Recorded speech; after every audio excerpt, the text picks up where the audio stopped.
Baik, harus dicabut. Ya, kita memasuki sesi terakhir polemik hari ini. Kita membahas tentang menteri baru masalah lama. Bang Julpan, orang bilang menteri baru harusnya momentum baru. Tapi kita sengaja menyebut masalah lama. Artinya sebetulnya persoalan akan berkutat di situ-situ saja. Harapan Nasdem tentang pergantian ini seperti apa? Kalau harapan Nasdem ini begini, kan kembali kepada pokok persoalan kita kepada kepemimpinan presiden. Kita mendorong presiden ini betul-betul menjadi orang yang independen. Itu satu. Ya. Perlu enggak dia konsultasi, komunikasi, apapun bentuknya dengan ketua partai? Perlu, tapi bukan bicara orang. Kita bicara visi, misi negara ini mau kemana. Jadi yang kita bicarakan satu konsep besar, presiden dengan pimpinan-pimpinan partai, boleh KMP atau KIH, kita bicara ke depan seperti apa. Nah, kalau itu sudah ada kesimpulan, barulah presiden mencari siapa orang yang tepat untuk menjalankan ini. Jadi ini dibuat kan dulu kriterianya, baru dia cari bukan orangnya. kriteria orang, kita bicara konsep membangun negara, visinya apa, maunya apa. Kan presiden bisa menjelaskan kepada para ketua umum, negara kita ini situasi sedang begini, ekonominya, politiknya, sosialnya, keamanannya. Nah, jadi kita perlu membuat kita memerlukan juga nanti orang-orang yang bisa betul-betul menjalankan ini. Nah, oleh karena itu kalau dealnya orang-orang nih kok remeh-temeh seperti ini nih. Menurut saya bangsa ini nggak pernah terbangun kalau presiden dengan ketua umum bicara orang. Bicara konsep dulu, visinya apa. Baru cari orang yang memang pantas siapa. Mau Hanta Yuda kek, mau Mas Anto, mau siapa. Yang dianggap memang orang ini mampu, profesional, berkualitas menjalankan itu. Gitu loh, jadi kita nggak terfokus lagi kepada reshuffle. Orang ini memang firm bisa kerja. Nah tapi kalau orang ini hanya titipan-titipan, ini kata Bung Karno, ini nanti kabinetnya jadi kabinet Sontoloyo nih. Sontoloyo. Oke, jadi kabinetnya yang Sontoloyo, bukan presidennya, bukan menterinya. Dan itu zaman Bung Karno, bukan sekarang ya, Bang Julpan. Jadi kira-kira kemarin mungkin disampaikan Pak Presiden ke Pak Surya Paloh, ini politik sedang susah, sedang menghadapi pilkada serentak, kami gantilah menterinya ya. Oke gitu ya, karena bicara tentang kebutuhan negara. Gitu Bang Julpan ya. Kalau PDIP, apakah yakin bahwa pergantian ini akan memperbaiki atau menjadi momentum perbaikan ke depan? Atau perlu jilid 2?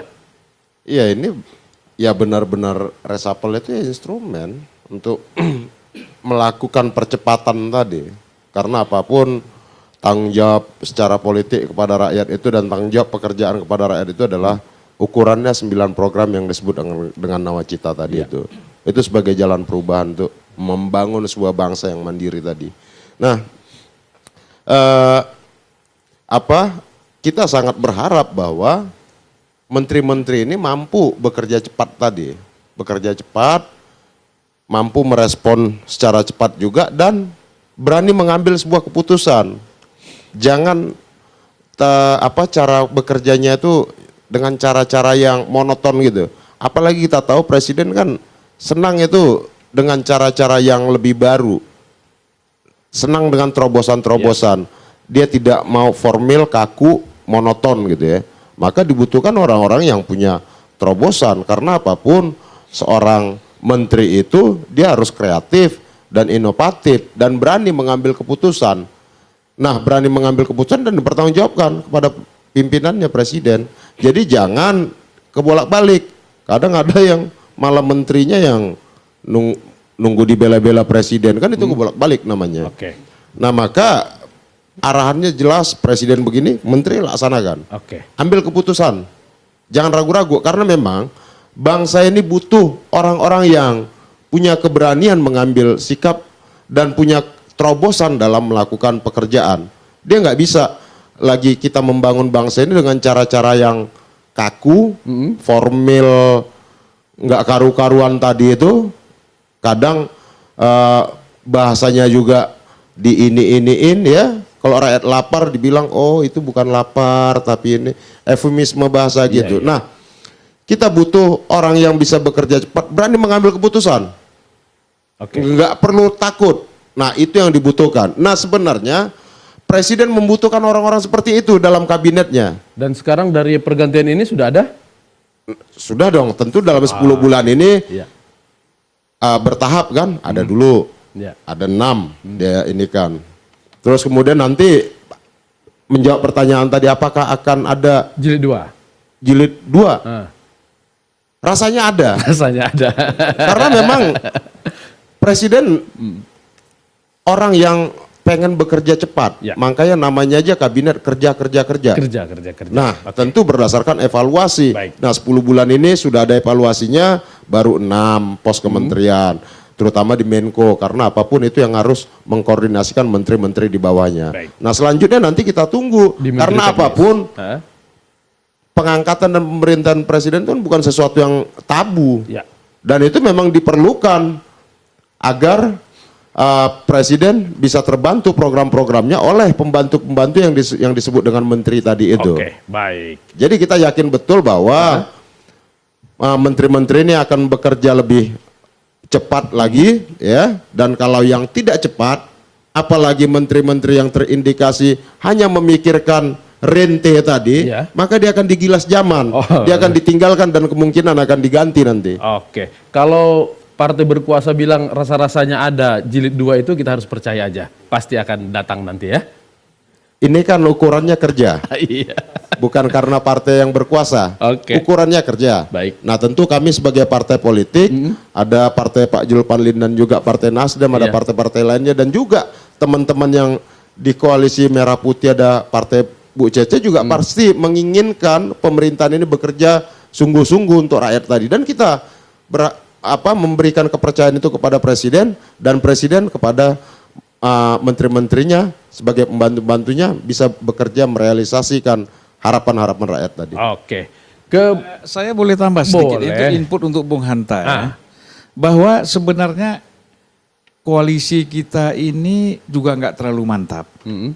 Lalu oposisinya juga nggak mantap. Iya. Saya ambil contoh begini ya. Ya mungkin kalau kita bicara bahwa ada koordinasi di antara partai koalisi itu oke. Iya. Tetapi sering sekali kalau di DPR itu kadang-kadang saya lebih cocok dengan KMP. Gitu loh. PDIP juga begitu. Iya, Nah ini iya. sering terjadi di dalam DPR, Betul. apakah komisi, iya kan? Nah, oleh karena itu menurut saya ini koalisi apa, oposisi apa? Iya. Nah ini Bung Hanta yang secara ilmu politik itu bisa menjelaskan nanti ini modelnya nih makhluknya apa ini? Oke. Nah, Kalau Hanta saya kira sering gitu. bilang koalisi rasa oposisi gitu ya. Silakan. Ya, itu PDIP yang kemarin ya. Ya, jadi memang koalisinya cair lemah, salah satu karakter ya kalau kita bedah. Jadi menurut saya memang kata kuncinya kalau ekonomi ingin maju, efektif pemerintahannya, maka presidennya tidak boleh tersandera secara politik. Jadi saya setuju Pak Masinton maupun Pak Zulfan Lindan tadi mengatakan presiden harus menjadi the real presiden. Dia yang memutuskan, tidak ada titipan-titipan. Di awal Pak Presiden juga mengatakan, saya ingat satu koalisi tanpa syarat. Ya. Yang kedua koalisi atau kabinet ramping. Yang ketiga larangan rangkap jabatan. Tersandera sulit kan melaksanakan itu. Tersandera oleh omongannya sendiri. Itu sudah di awal. Sulit dalam realitasnya. Nah maksud saya adalah saya setuju tidak ada komitmen dari Nasdem misalnya. Mendorong presiden untuk mengambil keputusan tidak tersandera. Kalau tersandera sulit mengambil keputusan, sulit memilih orang terbaik. Betul tidak presiden sudah memilih menteri-menteri yang terbaik sesuai dengan keinginannya? Kalau misalnya presiden sudah memilih nama yang sudah ditentukan oleh para ketua umum, kemudian tidak berani, ya sama saja. Berarti bukan orang terbaik menurut presiden. Presiden punya kewajiban konstitusional menunaikan janji-janji politiknya. Sedikit lagi soal koalisi tadi. Menurut saya betul, dinding atau tembok antara KIH dan KMP itu sudah semakin tipis, mau roboh sedikit lagi mungkin. Jadi memang cair dan itu memang problem karena Pak Presiden Jokowi itu bukan veto player, bukan pengendali partai, bukan orang kuat di partai politik. Sehingga pilihannya dalam secara teoritis ada bipolar, tripolar atau multipolar. Kalau bipolar itu bisa dimainkan oleh Pak SBY yang ketua umum partai politik pemenang pemilu. Jadi ada yang di dalam dan di luar. Kalau sekarang belum tentu, sekuat apapun KIH itu belum tentu menguntungkan seorang presiden. Pak Zulfan mungkin setuju dengan mengangguk-angguk itu. Baik. Nah, karena itu perlu penyeimbang. Penyeimbangnya adalah KMP. Karena itu polanya sekarang yang saya baca adalah tripolar. Ada Mas Pram yang akan menjembatani komunikasi politik bukan ke KIH sebenarnya, tapi ke PDIP, partai pemenang. Kemudian masih ada Pak Luhut yang mungkin penyambung jembatan komunikasi ke KMP. Baik. Dan Pak Presiden bisa pada satu titik seperti Pak Zulpan katakan, dengan isu ini ketika KIH sulit untuk berkomunikasi, bisa lari ke KMP mendapat dukungan politik bersama Nasdem misalnya seterusnya. Jadi pilihan-pilihan itu adalah catur koalisinya. Menurut saya dengan apapun strategi yang dimainkan oleh Presiden, yang terpenting Pak Presiden bisa menunaikan nawacita dan sesuai yang dijanjikan ketika kampanye dulu itu. Oke, Itu. amin. Terima kasih. Itu dari sudut politik. Kalau dari ekonomi, apakah perlu ada reshuffle jilid 2? Singkat saja Pak Arief. Perlu. Ya. Perlu. Dan saya kira tadi bahwa kita semua mendorong presiden menjadi the real presiden, tetapi kemudian kita juga harus mendorong the real ministry juga. Pak Masington tadi mengatakan mudah-mudahan menteri baru bisa berani mengambil keputusan. Kalau berani mengambil keputusannya berdasarkan bukan data dan fakta, Iya. tetapi berdasarkan intuitif dan transaksional, ya Itu berani nggak bahaya benar kan juga. Pak? Iya, Nah iya. oleh karena itu kita mendorong decision making proses yang berbasis data, yang Baik. berbasis realita dan fakta, bukan transaksional. Saya Ya. kira itu. Baik, terima kasih. Ya, Ce, terakhir Habis. 1 menit Oke. untuk Cece. 1 menit masa diktein Sok atuh. atulah. Baik, sebelum ditutup ada 3 hal Ya. akan coba Pong sampaikan. Yang pertama, selamat bertugas kepada menteri maupun Menko Ya. yang baru dengan catatan berangkat dari sumpah. Demi Allah saya bersumpah untuk melaksanakan tugas nan. Ya. Itu aja. Pasti akan bekerja baik kamu ingat karena sumpah. Satu itu. Kedua, ya, untuk Golkar.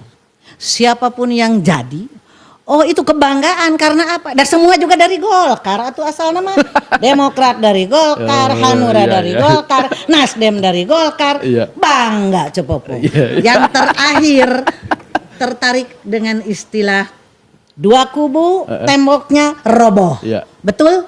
Nah, jadi berarti tidak ada lagi KMP, tidak ada lagi KIH, Iya. hanya ada satu. Apa itu? Merah putih hebat. Oke. Baik. Dengan ucapan selamat malam dan selamat kembali ke tempat masing-masing. Cepopong tutup dengan Alhamdulillahirabbil alam. Ya. Penutup yang menarik dari Cepopong, tidak ada lagi KIH, tidak ada lagi KMP, ini menjelang 70 tahun Indonesia Merdeka. Kita harus berada di koalisi merah putih. Hebat. Koalisi? Hah?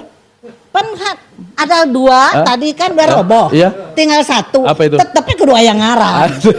Merah putih, Ya. hebat. Merah putih, Merah hebat. putih diambil ti dia, Ya. hebat nanti itu. Oke. Merah putih hebat untuk bangsa Menko Indonesia. yang 3 kudu hebat. Kudu hebat. Nah. Untuk bangsa Indonesia dan Indonesia yang lebih baik. Latif Siregar, pamit.